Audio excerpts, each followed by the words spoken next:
Okay, so vapor pressure and changes of state. We've got a lot of vocabulary here, which a lot of you're probably familiar with. Now, the first thing, vapor.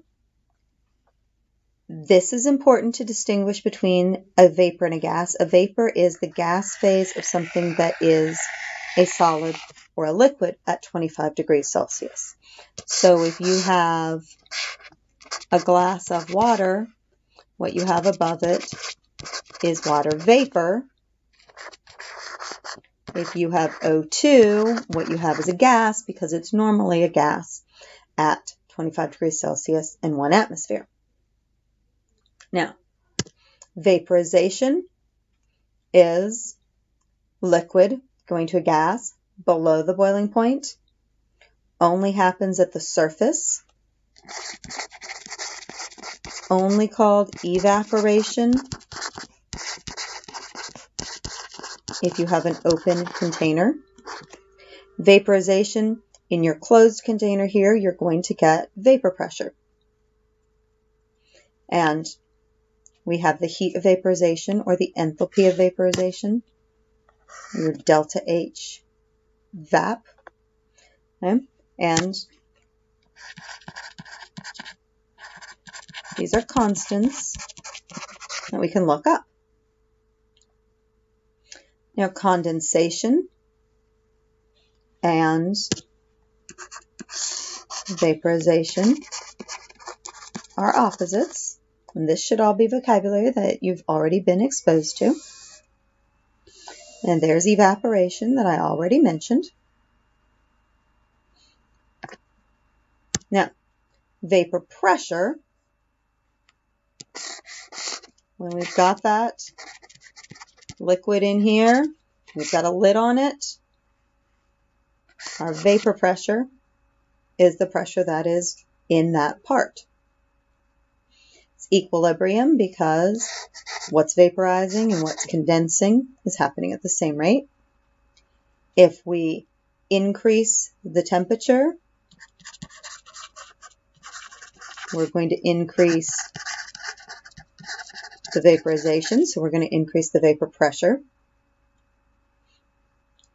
A volatile liquid has a high vapor pressure, which means it evaporates easily, and we can figure that out with our intermolecular forces. Strong IMF is going to give us low vapor pressure,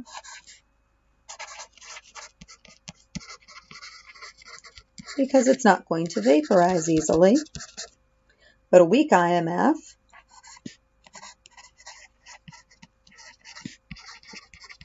will vaporize easily. So from this, we can look at a plot of vapor pressure versus temperature. And when we do that, temperature, vapor pressure, we get something like that. As temperature increases, vapor pressure increases. But it's a curve. We don't like curves.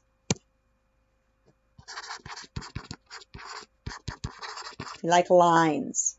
Because with lines, we have that y equals mx plus b slope-intercept form we can do a lot of things from. So if what we plot is the natural log of vapor pressure divided by 1 over T in Kelvin, we get a line. And then what we have is the Clausius-Clapeyron equation, and what we get is y equals mx. And there actually is no b in this. But we get slope. And see, that's a negative line, so change the sign of the slope is going to equal delta H of vaporization over R. Since R is a constant, if we have the slope, we can find the vapor pressure. We did that in a lab. So let's just look at this equation here. Okay. We have atmospheric pressure is 520 torr. We want to know the temperature that goes with that. Well, we know that at a pressure of 760 torr, the boiling temperature of water is 100 degrees Celsius. So let's make these the 1s and these the 2s. And here's our equation. So the natural log of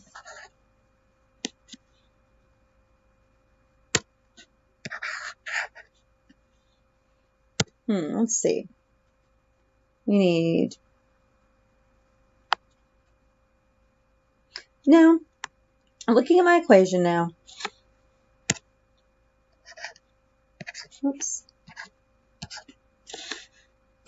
I want to make these the 1s and these the 2s. It doesn't matter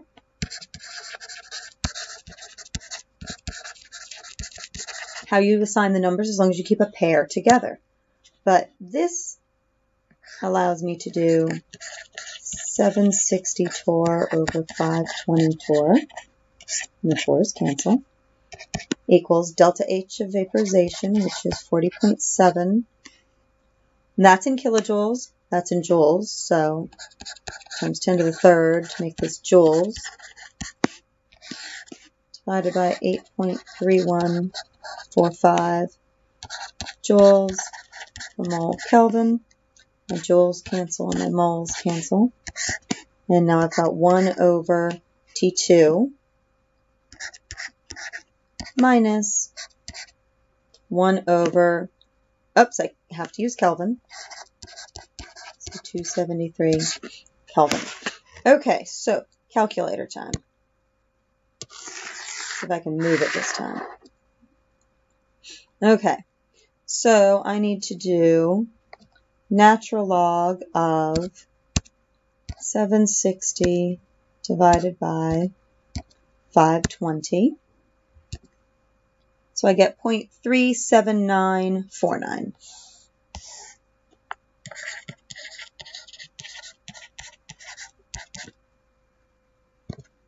Okay, and so now I have 40.7 times 10 to the third.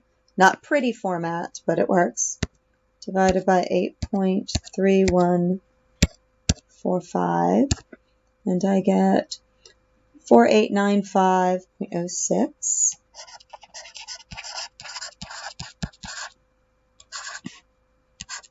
And that's Kelvin, because Kelvin was in the bottom of the bottom. So 1 over T2 minus 1 over 273K. So I need to do some algebra here. I need to distribute this. So 4895.06 K over T2 minus, oops, that's the wrong thing. Here's the one I want. Okay, so let's get rid of this. There we go. All right, so now I can divide this by, no, that's not 273, it's 373. Ooh. Fix that. 13.1235. Okay, that should be 373.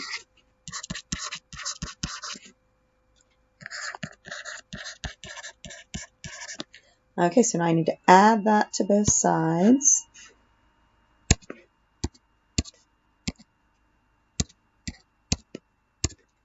So I get 13.5030.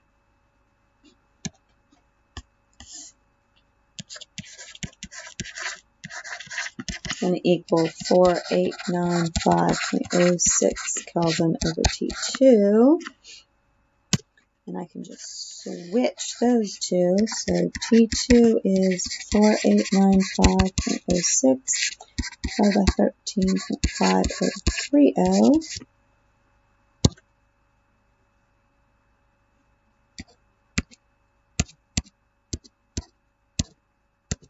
I can just do second function answer to get that. And I get 363 Kelvin. And if we want that in Celsius, we just subtract 273 and we get 89.